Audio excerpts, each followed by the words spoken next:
Excelentíssimo senhor ministro Luiz Fux, presidente da Suprema Corte, excelentíssimo senhor ministro Dias Toffoli, relator desta causa, eminentes ministros que compõem esta corte, venho à presença de vossas excelências ocupar esta tribuna em nome da Federação Nacional de Educação e Integração dos Surdos, para tratar deste tema incidental na ação direta de inconstitucionalidade 6590, ora em discussão por sua medida cautelar, que foi concedida monocraticamente pelo nobre relator e que está sujeita ao referendo do colegiado.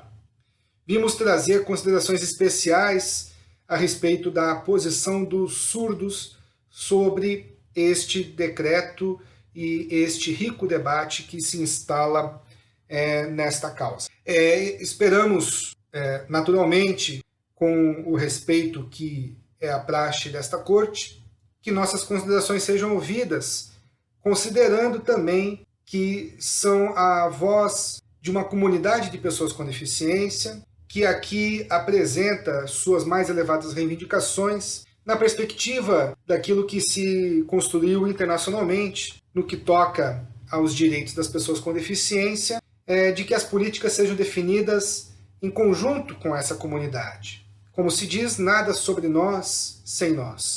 E é nessa perspectiva que sustentamos perante vossas excelências a posição primordial da nossa entidade de que, primeiramente, este decreto 10.502 não é inconstitucional. Essa posição é a posição defendida pela FENEIS, ainda que, eventualmente, superada essa posição, que nós entendemos na mesma senda que não deve haver a suspensão da validade deste decreto, mas, pelo menos no tocante aos tópicos mais próprios da comunidade surda, que este decreto não seja considerado inconstitucional, ao menos nessas especificidades. Porque, ao contrário do que se sustenta na petição inicial, este decreto é, na verdade, no que toca à comunidade surda, representativo dos mais elevados direitos já consagrados no ordenamento jurídico brasileiro, na sua Constituição Federal, na sua legislação infraconstitucional, e também nos pactos e convenções internacionais dos quais o Brasil é signatário. Portanto, como representativo desses valores, é impossível que os dispositivos que tocam a comunidade surda sejam considerados inconstitucionais. Primeiramente, quero fazer um preâmbulo a respeito das características, identidades singulares trazidas pelos surdos na sua caracterização como pessoas com deficiência. As pessoas com deficiência, em geral, são pessoas que reivindicam recursos de acessibilidade, já que é essa marca constituinte da deficiência. É a pessoa ter uma característica diferente que cria para ela obstáculos para acessar determinados locais. Então, basicamente, as políticas das pessoas com deficiência consistem em criar mecanismos de acesso, de adaptação, que possibilitem o acesso das pessoas com deficiência aos ambientes em igualdade de condições, igualdade de oportunidades. Os surdos reivindicam o conhecimento e a informação por meio da língua brasileira de sinais, Libras. Por meio do seu recurso linguístico constituinte, os surdos são uma comunidade linguística. E essa característica é muito importante. Ela é tão importante que há mesmo no debate da comunidade surda a ideia de que os surdos não são pessoas com deficiência, e sim uma comunidade linguística minoritária dentro da nação. O que é importante que se frise é que os surdos se caracterizam justamente como uma comunidade linguística e, como tal, reivindicam a ideia de identidade, a ideia de relações sociais comunitárias no contexto das pessoas com a mesma deficiência e reivindicam a oportunidade de ter ambientes onde possa florescer a chamada cultura surda, entre outros recursos típicos de uma comunidade linguística. Veja, nesse aspecto, o decreto 10.502 dá continuidade a tópicos já consolidados na Constituição Federal, nos pactos internacionais e na legislação infraconstitucional brasileira.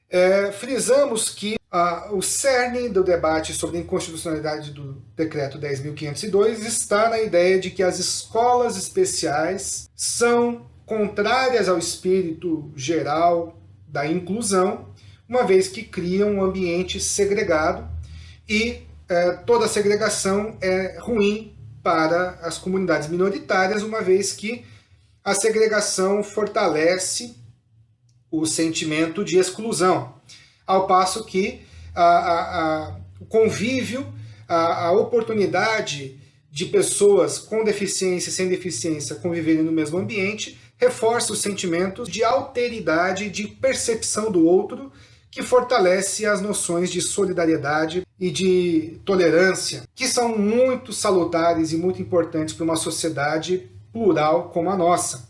E nesse aspecto, os surdos são totalmente favoráveis da criação de ambientes em que seja respeitada a sua constituição como outro também. No entanto, para a comunidade surda há também uma reivindicação da ideia de identidade. Os surdos, juntamente com a reivindicação pela alteridade, reivindicam também a criação de ambientes de identidade. E a criação de ambiente de identidade depende da criação de instituições educacionais voltadas para surdos, constituídas por surdos e em cujo ambiente haja presença constante e permanente da cultura e da identidade surda. O nome dessas instituições é as escolas bilíngues de surdos, que estão caracterizadas no Decreto 10.502, são os ambientes onde a comunidade surda irá desenvolver a sua identidade. E essa reivindicação não tem nenhuma consonância com os efeitos nefastos da exclusão e da segregação. Muito ao contrário. É a partir da criação de um ambiente onde o sujeito surdo, desde a sua infância, irá identificar o sentimento de igualdade com outras pessoas surdas, sentimento de desenvolvimento intelectual, de capacidade, que não os coloca apenas como uma espécie de outro,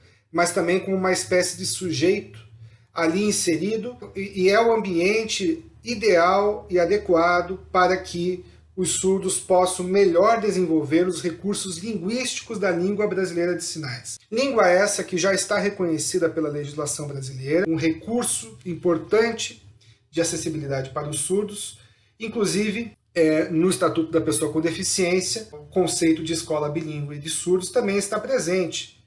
Então, a ideia de que eu vou desenvolver um ambiente linguístico para a comunidade surda e que esse ambiente linguístico se dá numa escola bilíngue de surdos é essencial para a garantia dos direitos linguísticos desta comunidade e, portanto, nesse aspecto, o decreto não pode ser considerado inconstitucional, uma vez que, ao menos simbolicamente, a decretação in totum deste decreto como inconstitucional poderá repercutir negativamente, aonde poderá haver uma dúvida se esses direitos são constitucionais ou não.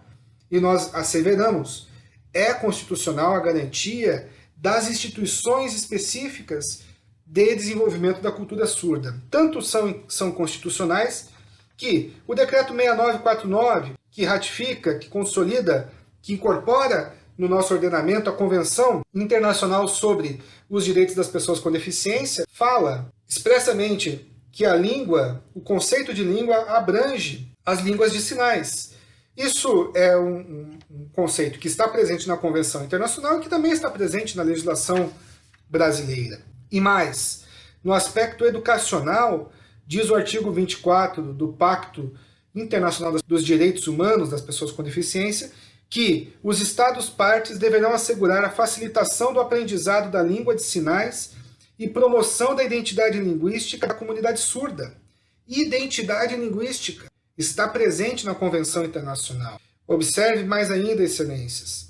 No artigo 30, número 4, as pessoas com deficiência farão jus em igualdade de oportunidades com as demais pessoas a que sua identidade cultural e linguística específica seja reconhecida e apoiada, incluindo a língua de sinais e a cultura surda. Como apoiar esses recursos sem uma instituição educacional voltada para essa finalidade? Frisamos, excelências, A reivindicação dos surdos é por identidade. E, em alguma medida, a identidade demandará escolas especiais para essa finalidade. Escolas especiais constituídas de pessoas com deficiência, no caso de surdos. E isso não pode ser repelido de plano. Isso tem que ser examinado e tem que ser admitido, uma vez que isso é um veículo de desenvolvimento de direitos linguísticos. Veja o que diz o artigo 2º, inciso 2º do decreto 10.502.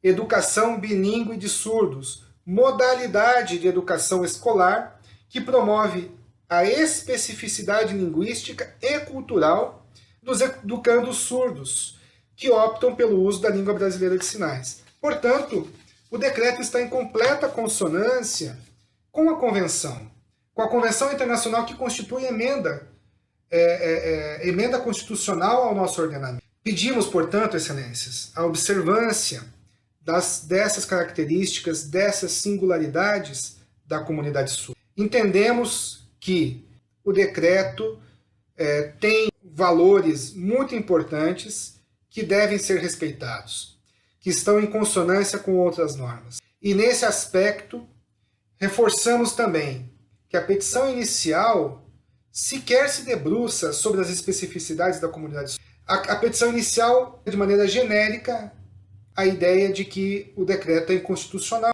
E dessa forma, entendemos inclusive que a petição inicial contém uma atecnia importante, porque inviabiliza o debate específico de quais inconstitucionalidades estão identificadas ali. E, como recurso tão importante para impugnar uma norma à luz da Constituição, é importante que haja um cotejo analítico dos dispositivos impugnados com as normas constitucionais. A nosso ver, a petição inicial não reúne recursos suficientes para o debate de mérito tão importante como este. Além do mais, este decreto não traz inovações. Ele apenas regulamenta normas legais já existentes. E, nesse sentido, o decreto pode ser conservado e, naquilo que eventualmente produzir ilegalidades ou inconformidades, que seja debatido nos casos concretos. Este decreto não traz inovações relevantes, ele consolida conceitos e informações da legislação já existente, ao menos naquilo que toca os direitos da comunidade surda.